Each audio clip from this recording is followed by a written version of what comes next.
Step 2. Comprehend intellectual property.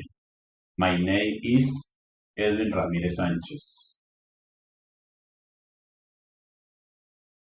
Canvas model. Company Medfield 22.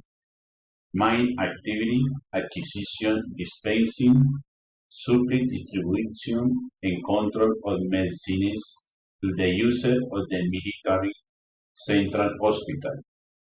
Process to improve returns of patients' medications.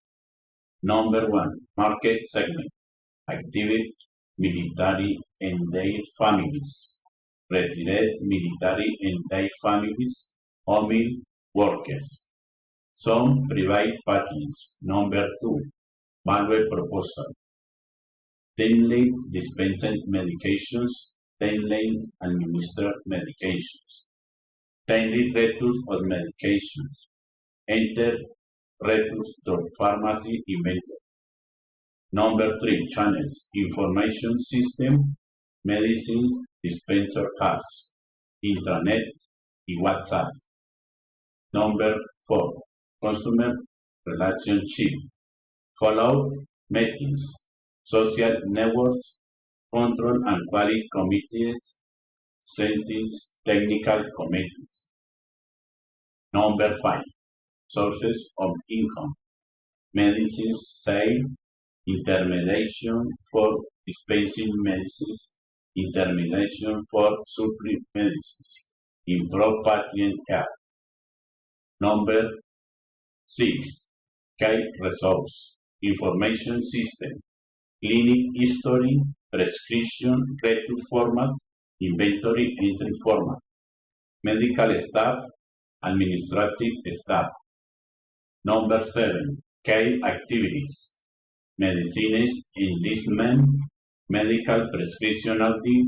Typing of medical prescription. Delivery of medicines to nurse. Supply of medicines to patients. Collection of return of medicines. Entry of return of medicines to inventory. Number 8. Key partners. Clinical laboratories. Military health direction. Ministry of Defense. Ministry of Health. Health secretaries. Technology company. Number 9.